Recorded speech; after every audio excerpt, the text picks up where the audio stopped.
Selamat datang kembali di kelas probabilitas dan statistik. Pada video sebelumnya sudah dibahas bagaimana persoalan-persoalan yang akan diselesaikan menggunakan ANOVA ini ya. Nah, di sini kita akan mulai dari ANOVA yang paling sederhana, yaitu ANOVA satu arah atau one way ANOVA totally random ya. Percobaan yang benar-benar random. Nah, ini satu arah dan benar-benar random itu adalah ini maksudnya ya. Jadi sampel random berukuran n diambil dari masing-masing K populasi. Jadi ada N dikali K data ya. Misalkan kalau ada contoh sebelumnya, ada sampel random berukuran 5, sampel random berukuran 6, diambil dari masing-masing 5 populasi ya. Nah, kelompoknya ini, K populasi ini dikelompokkan berdasarkan satu kriteria. Makanya disebut satu arah ya. ANOVA satu arah, karena digunakan hanya satu kriteria perlakuan yang berbeda.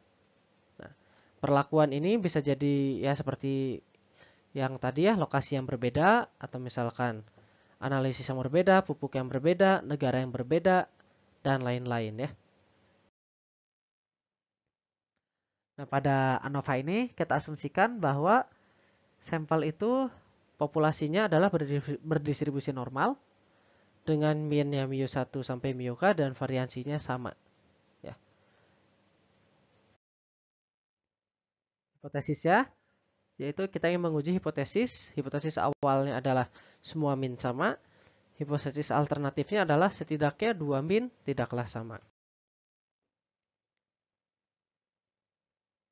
Nah, ini adalah modelnya seperti yang sudah ditunjukkan contoh soal sebelumnya ya. Di sini pada ANOVA satu arah yaitu ada perlakuan yang mana ini melambangkan jumlah sampel yang tadi ada berapa populasi yang kita ambil.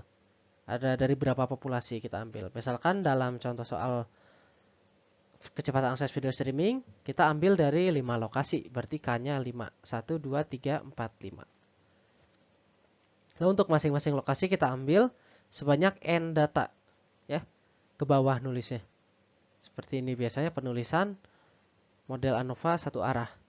Dengan paling bawahnya itu total, yaitu total setiap kolom. Ya, total setiap kolom. Lalu di bawahnya total ada min, ada rata-rata dari kolom tersebut ya. Lalu di paling kanan, ini adalah total semua. Dan bawahnya itu adalah min dari semua. Ini benar ya tulis saya lihat. Totalnya Y besar 1 titik, Y besar 2 titik, dan seterusnya. Yang mana kalau untuk rata-rata keseluruhan kita tulis sebagai Y bar titik-titik. Ya.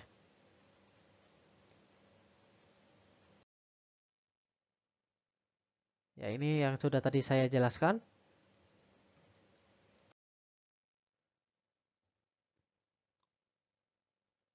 Nah, kalau kita tinjau, kita masih dalam populasi ini ya, jadi kita meninjaunya masih sebagai random variable. Y, IJ, Y besar ya. Yang mana sesuai yang kita asumsikan tadi, YIJ ini bisa kita tuliskan sebagai mu I ditambah errornya ya, tambah errornya. Rata-rata dari kelas ke I, rata-rata dari perlakuan ke I, ditambah error ke IJ sesuai dengan data yang diambil.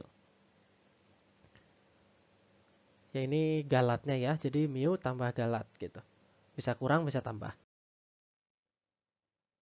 Nah, bentuk alternatifnya kita bisa tuliskan juga mu I ini itu sebagai mu ditambah alfa I. Ya. Jadi yang tadi itu untuk setiap perlakuan. Nah, ini untuk mu-nya sendiri itu adalah mu ditambah perbedaannya alfa I. Ya, galatnya ya. Efek dari perlakuan ke I. Ya, kita sehingga tuliskan YIJ tadi itu menjadi sama dengan mu tambah alfa I tambah galat ke IJ.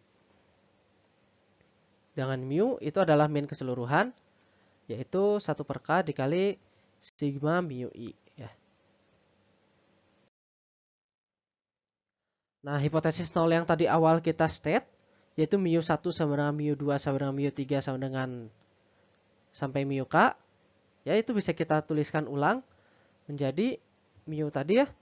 Berarti ada mu tambah alfa 1 sama dengan mu tambah alfa 2 sama dengan mu tambah alfa 3 dan seterusnya. Ya. Sama dengan mu tambah alfa K itu sama dengan mu ya. Atau dalam artian alfanya itu sama dengan 0. Jadi kalau selisihnya ini, efek dari perlakuannya ini 0, maka ya berarti semua min-nya sama gitu ya. Dan hipotesis alternatifnya adalah setidaknya satu dari alfa I itu tidak sama dengan 0. Atau alfa I tidak sama dengan 0 untuk setidaknya satu I. Untuk setidaknya satu perlakuan. Ya.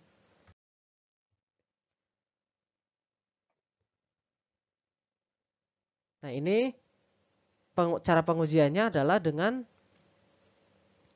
kita mendasarkan pada perbandingan dua estimasi independen variansi populasi yang sama. Ya.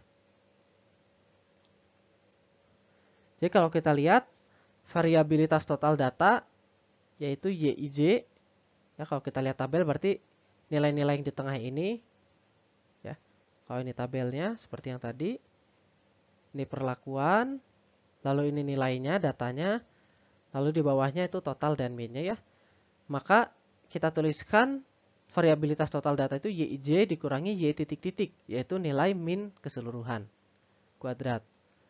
Nah ini kalau kita jabarkan, kita akan dapatkan dua komponen ya, yaitu identitas jumlah kuadrat disebutnya. Yaitu ada komponen tadi, komponen tiap kolom, dan variasi antara masing-masing perlakuan ya. Ini variasi antar perlakuan dan ini variansi di dalam perlakuan itu sendiri ya. Nah, ini kita tulis SST yang tadi itu jumlah kuadrat total. Lalu untuk masing-masing perlakuan kita sebut SSA atau jumlah kuadrat perlakuan. Dan untuk galat dalam perlakuan itu sendiri itu kita sebut sebagai jumlah kuadrat galat ya. Jadi yang akan kita selesaikan adalah ini ya. Kita ingin melihat apakah SSA yang besar atau SSE. Ya, nanti kita bandingkan. Nah, kalau kita tinjau lagi di sini, masing-masing nilai ini adalah random variable masih, karena belum kita ambil datanya, belum kita ketahui. Maka tentunya nilai SSA dan SSE tadi, jumlah kuadrat perlakuan dan jumlah kuadrat galat, itu adalah statistik. Ya, adalah fungsi dari random variable. Ya, fungsi dari sampel nantinya ya. Yang mana expected value dari SSA ini adalah K-1 dikali sigma kuadrat ditambah N dikali jumlah dari alfa I kuadrat. Ya. Nah ini kalau kita bandingkan langsung SSA dengan SSE maka akan sangat sulit. Maka kita bandingkan dalam bentuk S1 kuadrat ya. S1 kuadrat ini adalah min kuadrat perlakuan yaitu SSA dibagi K-1.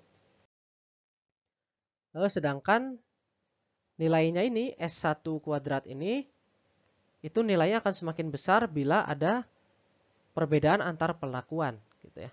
Maka jika ada perlakuan yang sangat berbeda, nilai S1 kuadrat ini akan menjadi sangat besar ya. Yang mana semakin besar perbedaan antar lokasi, misalkan dalam kecepatan akses video streaming, maka itu artinya variasi akibat efek lokasi itu akan semakin besar gitu ya. Lalu yang kedua, estimasinya adalah S kuadrat, itu kita hitung adalah sama dengan SSE dibagi K dikali N-1, sebut min kuadrat galat. Tadi min kuadrat perlakuan, sekarang min kuadrat galat. Ya. Dan S kuadrat ini adalah tak bias tanpa menghiraukan kebenaran hipotesis nol ya. Nah, yang kita uji dalam ANOVA ini adalah rasio F ya. Karena kita membandingkan antara dua variansi, maka kita gunakan distribusi F. Ya.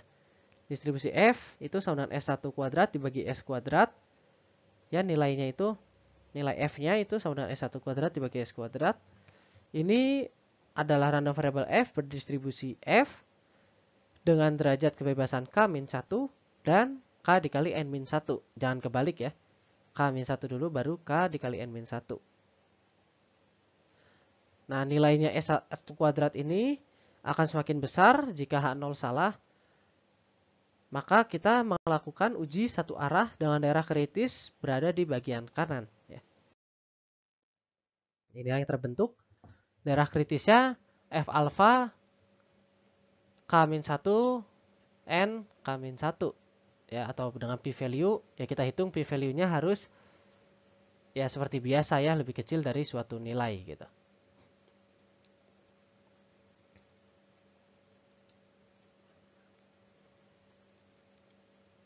Nah, biasanya penulisannya itu adalah seperti ini hasil perhitungannya. Yang tadi adalah penampilan datanya dan ini adalah hasil perhitungannya. Pertama kita cantumkan sumber variasi, yaitu ada perlakuan dan galat. Lalu di paling bawah ada totalnya. Lalu pertama kita hitung dulu jumlah kuadratnya, sum of square antara perlakuan dan galat. Dan derajat kebebasan juga dihitung. Lalu kita hitung min kuadrat. Lihat ya, sini sangat mudah. Min kuadrat itu tinggal dibagi aja jumlah kuadrat dibagi derajat kebebasan itu menjadi min kuadrat. Ya. Lalu dari sini kita hitung F hitungnya ya S1 kuadrat dibagi S kuadrat. Ya, selanjutnya kita akan memasuki contoh soal ya agar lebih mudah memahami.